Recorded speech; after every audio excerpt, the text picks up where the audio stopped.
ఇది నాకు తెలుసు. సో ఈ మధ్య వచ్చి మీరు ఒక సినిమా తొక్కేస్తున్నారు బొక్కేస్తున్నారంటే అది నాకు I want to clear to audience that ప్రతి సినిమా చిన్న పెద్దలు కూడా అందరు హెల్ప్ చేసేవాడు మీరు. అండ్ దీంట్లో చాలా డబ్బులు మీకు చాలామంది మీకు వెనక్కి మీకు ఇచ్చారు లేరు కూడా నాకు తెలియదు. బట్ ఈ హెల్ప్ చేసిన ఇంతమంది మీరు కష్టాల్లో ఉన్నప్పుడు వీళ్ళు కూడా మీకు తిరిగి హెల్ప్ చేస్తారని అనుకుంటున్నారా? అంటే బేసిక్గా నా లైఫ్ స్టార్ట్ అయింది ఎక్కడ అంటే నితిన్, నా కాస్ట్యూమ్ కృష్ణ గారికి నేను చాలా స్టోరీలో చెప్పాను. అరుంధతి అనే సినిమా 36 lakhs కొంటే 2 lakhs నేను రిలీజ్ రోజు కట్టలేదు. తర్వాత తీసుకెళ్ళి ఆయన ఫోన్లు ఎత్తకుంటే కూడా నేను పట్టుకొని వెళ్ళి 2 lakhs ఇచ్చి వచ్చాను. తర్వాత వారు నాకు పిలిచి పెళ్లి పందిరి చేసే వరకు వదిలిపెట్టలేదు.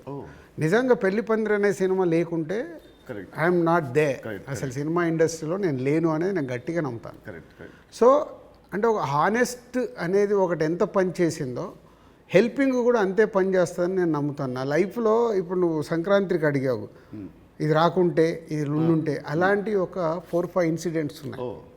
అంటే నేను క్లోజ్ అయిపోయే ఇన్సిడెంట్స్. ఇప్పుడు అసలు సంక్రాంతికి వస్తున్నాము రాకున్నా మాకేం కాదు, ఎందుకంటే ఆల్రెడీ ఎస్టాబ్లిష్ అయిపోయి ఉన్నాం. ఫైనాన్షియల్ డ్యామేజ్ వరకు 2 ప్రాపర్టీలు అమ్మేసి ముందుకు వెళ్ళిపోతాం, అది పెద్ద విషయం కాదు.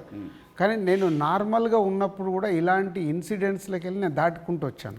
అంటే అది ఎప్పుడు అదే నేను నమ్మేది, వెన్ వీఆర్ హెల్ప్కు మనం ముందుంటామో మనకు కష్టం వచ్చినప్పుడు భగవంతుడే తిరిగి ఇస్తాడని. అది నా లైఫ్లో 3-4 ఇన్సిడెంట్ నాకు సినిమా ఫీల్డ్లో జరిగాయి. దిల్ మీద చేసినప్పుడు ఆ రోజుల్లో ఇట్ వాజ్ ఆ రోజు సినిమాకి ఖర్చు మీరు బాగా పెట్టారు. ఆ రోజు బాగా పెట్టారు. అండ్ అప్పటికి మన వినాయక్ గారికి ముందు సినిమా కూడా అంత ఆడలేదు, బట్ స్టిల్ మీరు ఖర్చు బాగా పెట్టారు. ఆ సినిమా హిట్ అయింది, దాంతో మీ లైఫ్ మారిపోయింది. ఇప్పుడు తమ్ముడు సినిమాకు ఒక రిఫరెన్స్ లేకుండా కూడా మీరు ఈ సినిమాని ఇంత ఖర్చు పెట్టారు. దీని మీద నమ్మకం, కథ మీద నమ్మకమా, డైరెక్టర్ మీద నమ్మకమా, ఆర్ ఈ తమ్ముడు సినిమా మీకేం తెస్తుంది? పేరు తెస్తుందా, డబ్బు తెస్తుందా? అంటే ఈ సినిమాకు బేసిక్గా నేను క్రెడిట్స్ ఇచ్చేది డైరెక్టర్కే. ఎందుకంటే ఎంసీఏ అండ్ వకీల్ సాబ్ తర్వాత ఆయన రాసుకున్న కథని ఇప్పుడు ఉన్న సినారియోలో అంటే ప్రేక్షకుల్ని థియేటర్కి తీసుకొచ్చి ఒక ఎక్స్పీరియన్స్ ఇవ్వాలని ఏదైతే చూశాడో, అందుకే నువ్వు కూడా షూటింగ్లో చూసినావు, ఆయన తీసుకుంటూ వెళ్తుంటే నేను ఎప్పుడు ఆపలా. ఒక డైరెక్టర్ ఏమో అడుగుతున్నాడు, ఎలా అచీవ్ చేయాలి, అది అచీవ్ చేయండి అని చెప్పా. అది అయిపోయిన తర్వాత నేను ఎప్పుడైతే యావిడ్ రూమ్లో సినిమా చూసుకున్నానో అప్పుడు నాకు అది ఎస్, వేణు అడిగింది ఇచ్చాను కాబట్టి ఆయన ఈ సినిమాని ఇవ్వగలుగుతున్నాడని. ఈవెన్ రాత్రి ఇప్పుడు నువ్వు ఒక భయంలో ఉన్నావు, ఎందుకంటే మనం లోలో ఉన్నప్పుడు చాలా భయంలో ఉంటాం. నేను అవన్నీ చూసేసాను.